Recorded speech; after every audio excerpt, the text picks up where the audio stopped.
ایک حاملہ خاتون کو قتل کر کے اس کا گلا کاٹ دیا گیا، اور ظلم کی انتہا یہ ہے کہ اس کے پیٹ پہ بیٹھ کر اس کا پیٹ چاک کیا اور وہاں سے اس بچے کو کھینچ کر نکال لیا گیا۔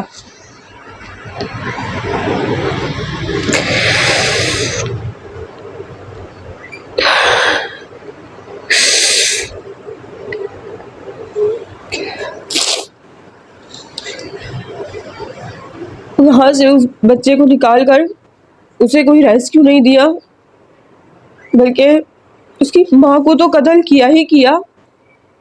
اس بچے کو ایک شاپر میں اور پتہ نہیں کس طرح سے کھینچا ہوگا، کیا اس کے ساتھ ظلم ہوا ہوگا، کیونکہ ڈاکٹرز تو تھے نہیں جو اس کا ریسکیو وغیرہ کرتے، اس کو کھینچ کے نکال کے ماں کے پیٹ سے اس کو ایک شاپر میں ڈال دیا جاتا ہے۔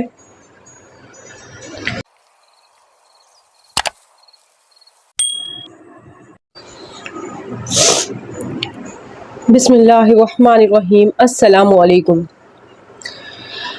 آج جو میں بات کرنے جا رہی ہوں، کل میں نے یہ واقعہ انٹرنیٹ پہ دیکھا، اور جب سے میں نے یہ واقعہ کل سنا ہے تب سے میری حالت بہت ہی افسوس، بہت ہی بری حالت۔ مطلب جب بچہ گھر سے باہر نکلتا ہے تو ماں کتنی اس کو دعائیں دے رہی ہوتی ہے، دعائیں پڑھ پڑھ کے مائیں اپنے بچوں پر پھونکتی ہیں کہ اللہ پاک میرا بچہ گھر سے نکل رہا ہے، یہ سلامتی سے گھر لوٹ آئے، یہ حفاظت سے آ جائے، اس کو دنیا کی پریشانیوں سے، آفاتوں سے بچانا۔ کیا وہ ماں کبھی سوچ سکتی ہے کہ وہ بچہ جسے وہ دنیا کی برائیوں سے بچاتی ہے، دنیا کی آفاتوں سے بچا کے اس پہ دعائیں پھونک پھونک کے اس کی حفاظت کی دعا کرتی ہے، کیا وہ بچہ اپنی ماں کے پیٹ میں بھی محفوظ نہیں؟ کیا دنیا اتنی حیوانیت پہ اتر آئی ہے کہ ایک معصوم بچہ جو اس دنیا میں آیا بھی نہیں ہے، جو اپنی ماں کے پیٹ میں ہے، اس پہ بھی نظر رکھ لی، اس کو قتل کرا، اس کی ماں کو قتل کیا؟ کیا کہہ سکتے ہیں دنیا کتنی حیوانیت پہ اتر آئی ہے۔ ایک حاملہ عورت جسے اس حالت میں اگر وہ بس میں سفر کرے تو لوگ سیٹ سے اٹھ کر اس کو سیٹ دیتے ہیں، کہیں جائے سب اس کو دعائیں دے رہے ہوتے ہیں کہ اللہ پاک ساتھ خیریت سے فارغ کرے، اللہ پاک اس کی حفاظت کرے۔ کیا کوئی سوچ سکتا ہے کہ ایسی حالت میں بھی کوئی اپنے مقصد کے لیے ایسی نظر اس پہ رکھ کے بیٹھا ہے کہ وہ اور اس کے بچہ جو اس دنیا میں آیا بھی نہیں ہے، اس نے کسی کا کیا بگاڑا ہے؟ اس بچے پر بھی دو درندہ صرف عورتوں نے نظر رکھی ہوئی تھی، صرف اپنی زندگی میں سکون لانے کے لیے۔ ایک بچہ جو دنیا میں نہیں آیا اس کی جان لے لی صرف اس لیے کہ اپنی زندگیوں میں سکون آ جائے۔ اس کی ماں جس نے آپ کا کچھ نہیں بگاڑا اس کی جان لے لی۔ ظلم کی انتہا ہے یہ۔ آج تک بہت بڑے بڑے مجرموں کے ظلم سنے تھے کہ اس نے یہ ظلم کیا ہے، اس نے یہ ظلم کیا ہے، اس کا یہ جرم ہے، لیکن ایسا جرم کہ نہ اس نے آپ کا کچھ بگاڑا، نہ وہ آپ کو جانتی ہے، اور آپ اس کے اوپر اتنا بڑا ظلم کر سکتے ہیں۔ میں نے تو کل سے جب سے یہ واقعہ سنا ہے تب سے ابھی تک ایسی میری حالت ہوئی ہے کہ دل لرز رہا ہے کہ مطلب دنیا میں تو ہم محفوظ نہیں تھے، یہ پتا تھا کہ گھر سے باہر نکلے حالات خراب ہے، گھر میں رہو، پھر گھروں میں وارداتیں وغیرہ، ان سب چیزوں سے تو انسان بہت ڈر ہی رہا تھا، لیکن انسانیت کو لرزا دینے والا واقعہ کہ انسان اب اپنی ماں کے پیٹ میں بھی محفوظ نہیں۔ قیامت خود بتائے گی قیامت کیوں ضروری تھی۔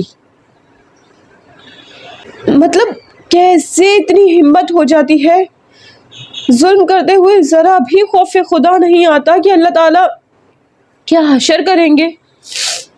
دنیا میں تو جتنی بھی سزا دے دی جائے بہت ہی کم ہے، کیونکہ ایسے مجرموں کو دنیا والے کوئی ایسی سزا دے نہیں سکتے جو سزا ان کو اللہ کے یہاں ملے گی۔ کیا وہ بچہ جو اپنی ماں کی کوکھ میں تھا وہ سوال نہیں کرے گا کہ میں نے کیا بگاڑا تھا آپ کا؟ کیا وہ ماں جو ان کو صحیح سے جانتی بھی نہیں تھی، کیا وہ نہیں پوچھے گی کہ کیا قصور تھا میرا؟ یہ واقعہ ہے سیالکوٹ کا، جہاں ایک ڈاکٹر اور ان کی وائف رہتے تھے۔ ڈاکٹر کی وائف جو ہے وہ شاید نرس وغیرہ تھی، لیکن ان کی ڈگری وغیرہ کوئی اوتھینٹک نہیں ہے، تو پتہ نہیں، خیر واللہ عالم، انہوں نے کوئی نرسنگ وغیرہ کا کام بھی کیا ہے پہلے۔ ان کے نیچے ایک کوارٹر میں، فلیٹ میں ایک فیملی رہتی تھی۔ ان کی بیٹی ہے تقریباً 6-7 سال کی، اور اب یہ ان کا دوسرا بچہ ہونے والا تھا جو بیٹا تھا، اور 7 مہینے کی پریگننسی بتائی جا رہی ہے۔ تو ہوا یہ کہ اس ڈاکٹر کی وائف جو تھی، اس کی ایک فرینڈ تھی جنہیں اولاد کی ضرورت تھی۔ وہ 13 سال سے بے اولاد تھی، جس کی وجہ سے انہیں سسرال میں تانے وغیرہ بھی ملتے ہوں گے۔ تو انہوں نے اپنے ان تانوں کو، ان پریشانیوں کو ختم کرنے کے لیے سولوشن یہ نکالا کہ وہ جو پریگننٹ عورت ہے اس کا بچہ لے لیا جائے۔ انہوں نے اپنی اس پرابلم کو سالو آؤٹ کرنے کا طریقہ یہ نکالا کہ اپنی دوست جو ڈاکٹر کی وائف ہے ان کو 2 لاکھ روپے کی رقم دی، یا کہا دینے کا جو بھی، کہ 2 لاکھ روپے دیے جائیں گے، اس کے عوض ان کو ایک بچہ چاہیے، زندہ یا مردہ، تاکہ وہ اپنے سسرال میں دکھا سکیں کہ میرے یہ بچہ ہوا ہے۔ تو ہوا یہ کہ جب سے کل سے سنا ہے نا، میرا بہت دل کانپ رہا ہے۔ تو ہوا یہ کہ انہوں نے، ڈاکٹر کی بیوی نے کہا ٹھیک ہے میں بچے کا انتظام کرتی ہوں۔ تو ان کی نظر ان پہ آ گئی، جو ان کے نیچے گھر کے رہتی تھی، حاملہ خاتون، ان پہ انہوں نے نظر رکھی۔ پھر ایک دن وہ لڑکی جسے بچے کی ضرورت تھی، جو 13 سال سے بے اولاد تھی، ان کی والدہ آئی ادھر ڈاکٹر کے گھر پہ، اور ڈاکٹر کی وائف اور اس عورت نے جو اس لڑکی کی ماں ہے جو 13 سال سے بے اولاد ہے، ان دونوں نے مل کے اس لڑکی کو اپنے گھر پہ بلایا، ڈاکٹر کے گھر پہ۔ وہاں پہ بلا کے اس عورت کو چائے ناشتہ کروایا جاتا ہے، اور اسی دوران اس کو 81 کی گولیاں دی جاتی ہیں بے ہوش کرنے کے لیے۔ سوچا ہوگا اس عورت نے کہ جو اس حالت میں میرا حال پوچھ رہے ہیں، اصل ان کی نیت کیا ہے۔ اس حالت میں وہ رحم نہیں کھا رہے ان پہ، ان کا خیال نہیں کر رہے، بلکہ ان کی تو نظر اس بچے پر ہے جو وہ اس عورت کے پیٹ میں ہے، جو معصوم بچہ نہ ان کو جانتا ہے، نہ ان سے تعلق ہے، نہ اس نے کچھ بگاڑا ہے، لیکن انہوں نے اپنی سفاکیت کی، بربریت کی نظر اس بچے پر رکھی ہوئی ہے۔ پھر وہ 81 کی گولیوں کے بعد کوئی انجیکشنز وغیرہ اس کو لگائے، اور اس کے بعد اس کا مرڈر اٹیمپٹ کیا گیا۔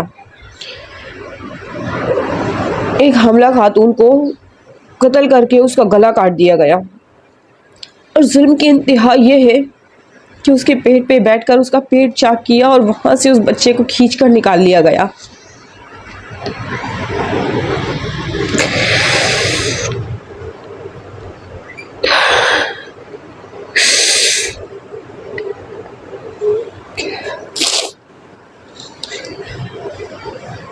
وہاں سے اس بچے کو نکال کر اسے کوئی ریسکیو نہیں دیا، بلکہ اس کی ماں کو تو قتل کیا ہی کیا، اس بچے کو ایک شاپر میں، اور پتہ نہیں کس طرح سے کھینچا ہوگا، کیا اس کے ساتھ ظلم ہوا ہوگا، کیونکہ ڈاکٹرز تو تھے نہیں جو اس کا ریسکیو وغیرہ کرتے، اس کو کھینچ کے نکال کے وہاں کے پیٹ سے اس کو ایک شاپر میں ڈال دیا جاتا ہے۔